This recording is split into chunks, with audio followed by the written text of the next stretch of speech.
संधी ताई आपल्याला मिळू शकते का? काही आश्वासन दिले आपल्याला? तुमच्या शुभेच्छा माझ्याबरोबर ठेवा. ताई पण उद्धव ठाकरेंचा दौरा एकीकडे फुटीर खासदारांच्या मतदारसंघात सुरू असताना आता ऑपरेशन टायगर आदित्य ठाकरेंच्याच मतदारसंघातला नेता बाहेर पडणं म्हणजे नेमकं काय? की संपूर्ण महाराष्ट्र आमचं आहे आणि आम्ही महाराष्ट्राचे आहोत, त्यामुळे एकेका व्यक्तीच्यासाठी करणं ते जसं महत्त्वाचं आहे, पण तेवढंच तो हेतू नाही आहे. त्यांच्यासारखं सचिन भाऊंचं कार्य हे महाराष्ट्रभर सगळ्यांना सुपरिचित आहे.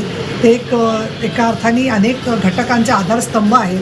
प्रकल्पग्रस्त असतील, ज्या मावळातले कामगार असतील, त्यांच्यासाठी ते सातत्याने काम करत असतात आणि अशा प्रकारच्या कार्यकर्त्यांचे कष्ट त्या ठिकाणी राहून वाया घालवण्यापेक्षा स्वतः शिंदेसाहेब 24x7x365 या पद्धतीने जे काम करतात त्या कामाच्या मध्ये त्यांच्यावर उपसभापती म्हणून सचिन भाऊंवर जबाबदारी टाकली असेल तर त्याचा पक्षाला आणि आम्हाला सगळ्यांना फायदाच होणार. परंतु आता पुन्हा एकदा गद्दार या शब्दाची व्याख्या जी आहे ती आता पुन्हा रचली जाईल. गेल्या काही दिवसांमध्ये आपण पाहिलं तर गद्दार फोडणं खोके की या सगळ्यांनी स्वतःचं मनस्वास्थ्य सांभाळावं जेणेकरून तोंडातून अपशब्द बाहेर पडणार नाहीत.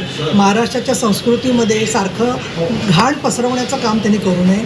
वैचारिक मतभेद जे आहे ते वैचारिक मतभेद म्हणून स्वीकारण्याची परिपक्वता त्यांनी दाखवली तर एखादेच लोकांना त्यांचं काय म्हणणं आहे ते नीट समजेल. तरी उद्धव ठाकरेंनी स्वतः आता स्वीकारलं पाहिजे की एकनाथ शिंदे खरं पक्षाचे नेते झालेले आहेत हे त्यांनी स्वीकारलं पाहिजे का? आता मला आता असं आहे ना की एवढ्या मोठ्या नेत्यांनी काय करायचं याच्यावरती निर्णय देण्याएवढी मी मोठी नाही आहे. त्यामुळे मला असं वाटतं की स्वतः शिंदेसाहेबांनी जो मार्ग निवडलेला आहे हिंदुत्वाचा राष्ट्रीयत्वाचा त्याच्यावरती आम्ही चाललो आहे.